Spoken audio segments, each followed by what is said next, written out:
Olá a todos, meu nome é Anne e hoje eu vou apresentar o seminário sobre meningite e raiva, que são doenças microbiológicas do sistema nervoso. O nosso grupo é composto por Ana Beatriz, eu, Anne, Catarine, Larissa, Lorena e Vitória. Eu vou começar falando sobre a meningite e na segunda parte dessa aula, a Ana Beatriz vai explicar sobre a raiva. Bom, sobre a meningite, alguns aspectos clínicos são muito importantes de serem citados. A febre, ela vai acontecer devido à resposta imune do próprio hospedeiro contra a bactéria causadora da meningite. Alguns sintomas como a cefaleia, o nível alterado de consciência, as convulsões e a rigidez de nuca acontecem devido ao acometimento do sistema nervoso, mais especificamente das meninges. As convulsões elas podem comprometer a proteção das vias aéreas, o que pode gerar o agravamento de algum quadro. E a rigidez de nuca ela acontece em crianças com mais de 2 anos. Outros sintomas podem ocorrer, como a fotofobia, os vômitos e o chamado rash purpúrico e petequias. Esse acontece devido à disseminação da bactéria pela corrente sanguínea e isso pode gerar o aparecimento de manchas vermelhas na pele. Em casos mais graves, pode acontecer a necrose e mesmo a amputação de membros por conta dessa infecção. E os quadros mais graves também, eles ocorrem devido a esse caráter sistêmico dessa doença, por a bactéria se disseminar pelos vasos sanguíneos por todo o corpo. Sobre a transmissão, ela acontece por meio de contato íntimo de pessoa a pessoa, ou seja, por gotículas das secreções da nasofaringe e também por saliva. A meningite ela não é contagiosa como gripes e resfriados, não sendo transmitida por contato casual. Ela acontece mesmo por contato próximo, como tosse, beijo ou algum contato prolongado para que tenha a transmissão dessa bactéria. Os adolescentes e os adultos jovens, eles têm um risco maior de contrair a doença devido ao comportamento social mesmo que eles têm de maior proximidade, contatos prolongados e assim por diante. O período de incubação vai de 2 a 10 dias, sendo que nos primeiros 3 ou 4 dias os sintomas começam a aparecer, em média.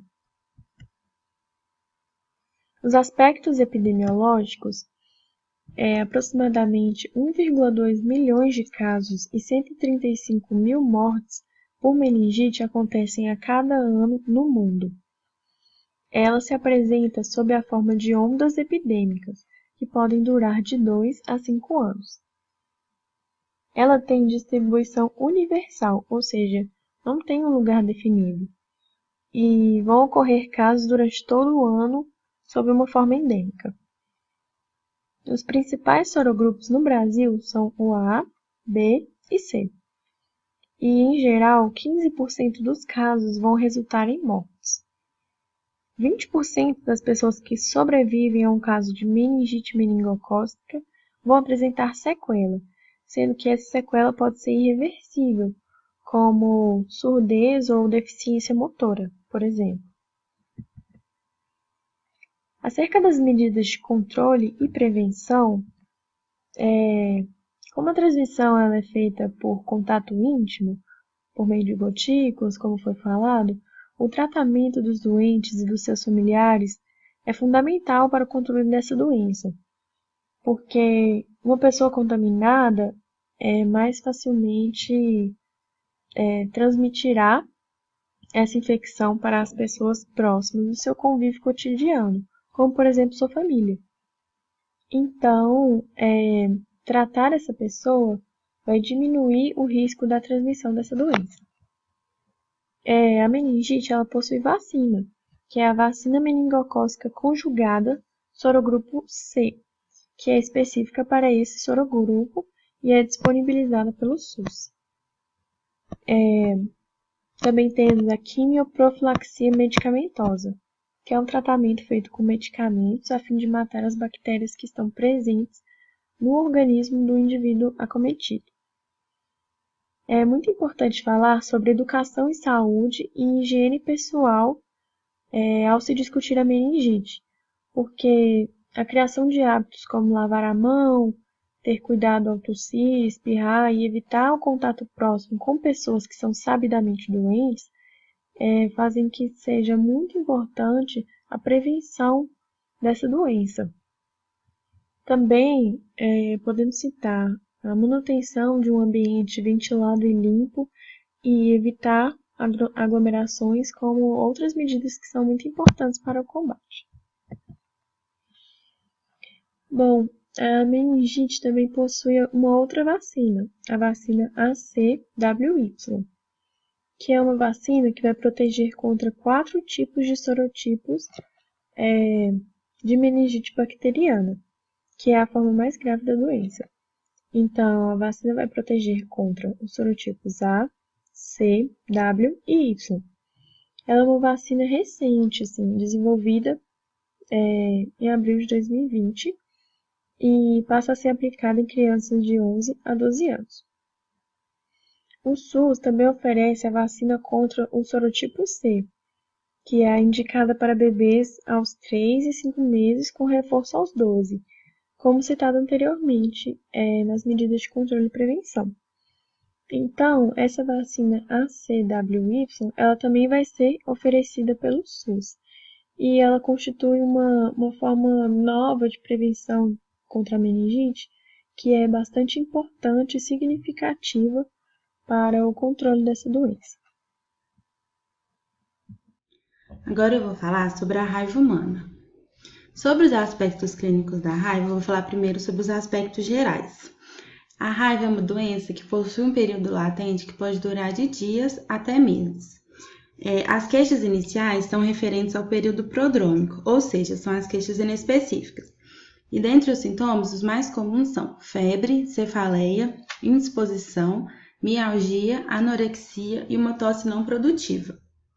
É observada uma parestesia no local da inoculação do vírus, e acredita-se que isso aconteça devido a uma disfunção causada por reação imune dos neurônios sensitivos próximos ao local de inoculação do vírus. Com a evolução do caso, após o período prodrômico, há indícios de encefalite, que é quando o vírus alcança o sistema nervoso central e inicia a fase neural. Dentre os sintomas da encefalite, estão eles: a diminuição da acuidade auditiva, diplopia, que é uma visão dupla, visão turva e estrabismo. Na fase neural aguda, ela pode ser diferenciada em 2 formas, que vão depender do transmissor. A forma furiosa está associada à transmissão por caninos. Os sintomas começam com ansiedade grave, excitação e agitação psicomotora. Esses sintomas são seguidos por convulsões generalizadas, meningismos e espasmos musculares involuntários. É observado também fotofobia e aerofobia, que é a sensibilidade à luz, a ruídos intensos e a brisas leves. A disfagia, que é uma dificuldade para engolir, e a salivação excessiva estão relacionados com a hidrofobia, ou seja, acontece espasmos da musculatura da orofaringe, da laringe e do diafragma, que são estimulados por tentativas de ingestão de água, ou então só do indivíduo ver a água, ele já começa a apresentar esse quadro. E pode evoluir para coma e morte 10 dias após o período prodrômico. A outra forma é a forma paralítica, que ela está associada à transmissão por morcegos. Os sintomas iniciais são parestesia, dor e prurido. Eles vão ser seguidos pela paralisia muscular, que vai provocar disfunções cardiorrespiratórias, retenção urinária aguda e obstrução intestinal funcional. É observada uma febre alta intermitente, ou seja, períodos de alta temperatura intercalados com períodos de temperatura normal.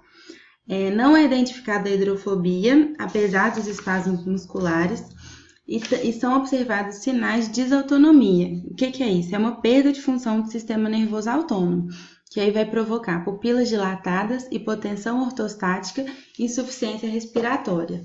Esses sinais de desautonomia são observados nas duas formas, então é comum da forma furiosa e da forma paralítica. E essa forma paralítica também pode levar ao coma e à morte. Sobre a transmissão. A transmissão da raiva, ela acontece pela saliva de mamíferos infectados. E apenas os mamíferos transmitem e adoecem pelo vírus da raiva. Então, pode ser por meio de mordedura, que é a transmissão mais comum, e pode acontecer também pela arranhadura e lambedura de mucosas ou áreas lesionadas. No Brasil, o morcego é o principal responsável pela manutenção da cadeia silvestre e o cão continua sendo uma fonte de infecção importante em alguns municípios. E aí ocorre a manutenção do ciclo. Então, vou falar agora um pouquinho sobre o caminho percorrido pelo vírus. Então, o vírus ele vai estar na saliva do animal infectado, vai atingir o tecido da vítima, ali ele vai se proliferar, vai atingir o sistema nervoso periférico, e de lá vai migrar para o sistema nervoso central. No sistema nervoso central, ele vai continuar se replicando e vai ser eliminado na saliva de pessoas ou animais infectados. E com isso vai ter continuidade do ciclo. Sobre os aspectos epidemiológicos. A distribuição da raiva é universal, mas existem algumas regiões que não são identificadas, como é o caso do Japão e do Havaí. Segundo a OMS, são notificadas 55 mil mortes por ano, e existe ainda uma subnotificação da doença. No Brasil, foram identificados 38 casos no período de 2010 a 2020. Em 2014 não teve nenhum caso e em 2008 não teve caso por transmissão por meio de cães.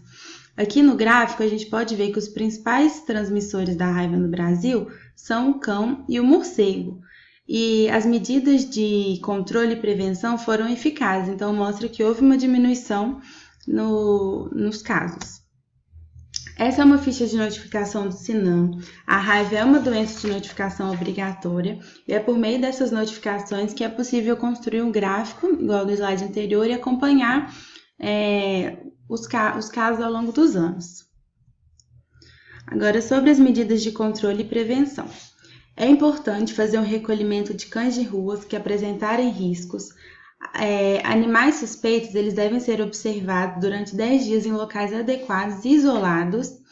Em caso de morte ou eutanásia do animal com sintomas compatíveis à doença, nesse período de observação, deve ser recolhida amostras do sistema nervoso central desse animal, que devem ser enviados para o laboratório e analisados. Diante do caso de raiva humana ou de raiva animal, deve ser feito um bloqueio de foco, ou seja, são ações pontuais de combate à raiva, onde é foco da doença, na tentativa de parar a transmissão. Deve ser feito o acompanhamento dos casos pela vigilância epidemiológica, educação e saúde, que é uma ação muito importante, focando na gravidade da doença, sobre o cuidado de cães soltos, sobre os ferimentos, divulgação das medidas preventivas, como uma ação de evitar novos casos. Deve-se evitar aproximar de cães e gatos sem donos, nunca tocar em animais silvestres, principalmente quando eles estiverem caídos nos chãos ou em situação incomum para os animais, e a vacinação antirrábica de cães e gatos. A vacinação animal, no Brasil existem campanhas, é uma vacina fornecida pelo SUS e é uma medida muito importante de controle. São feitas em animais domiciliados e não domiciliados. Aqui é uma imagem de uma campanha em Contagem em 2018, então é uma campanha atual e mostra a tentativa do governo de tentar controlar essa doença. E é uma medida de território nacional, o Brasil todo tem acesso. Sobre a profilaxia antirrábica humana. Existem duas medidas de profilaxia, a pré-exposição e a pós-exposição, e deve ser feita uma avaliação profissional e avaliada essa necessidade. Ela é marcada pela vacina antirrábica humana de cultivo celular, pelo soro antirrábico humano e pela imunoglobulina antirrábica humana. Então, a profilaxia pré-exposição. Ela é indicada para indivíduos com risco de exposição permanente ao vírus da raiva. Ou seja, profissionais como médicos veterinários, biólogos, profissionais de zootecnia, de agronomia. O esquema são de 3 doses de vacina nos dias de aplicação 0, 7 e 28. Deve ser feito um controle sorológico 14 dias após a última dose da vacina, então 14 dias após o dia 28. Dentre as vantagens estão a simplificação da terapia pós-exposição, que vai eliminar a necessidade de imunização passiva e vai reduzir o número de vacinas. E também desencadeia a resposta imune secundária mais rápida, quando o indivíduo tiver essa pós-exposição. A profilaxia pós-exposição tem o objetivo de impedir que o vírus alcance terminações nervosas, por meio da estimulação da resposta imunológica e da eliminação de partículas virais da lesão. Então, tem que ser feita uma limpeza do ferimento com água e sabão, ela deve ser rápida e imediata após essa exposição, deve ser feito uso de antissépticos, uma imunização passiva por soro antirrábico humano, que deve ser infiltrado ali no ferimento. Caso o indivíduo tenha reações anafiláticas a esse soro, deve ser feita uma imunoglobulina humana antirrábica. E a vacinação é recomendada de acordo com o tipo de exposição e as condições do animal agressor, conforme a gente vê nesse quadro. Esse é um esquema para profilaxia da raiva humana com vacina de cultivo celular. Então, aqui a gente pode ver as condições do animal agressor, deve ser avaliado o tipo de exposição, o cão, se ele estava sem suspeita, se ele estava com suspeitas clínicas, ou então cão ou gato desaparecido ou morto, animais silvestres ou animais domésticos de interesse econômico ou de produção. Esse quadro serve como um guia para a profilaxia da raiva. Essas são nossas referências e muito obrigada pela atenção.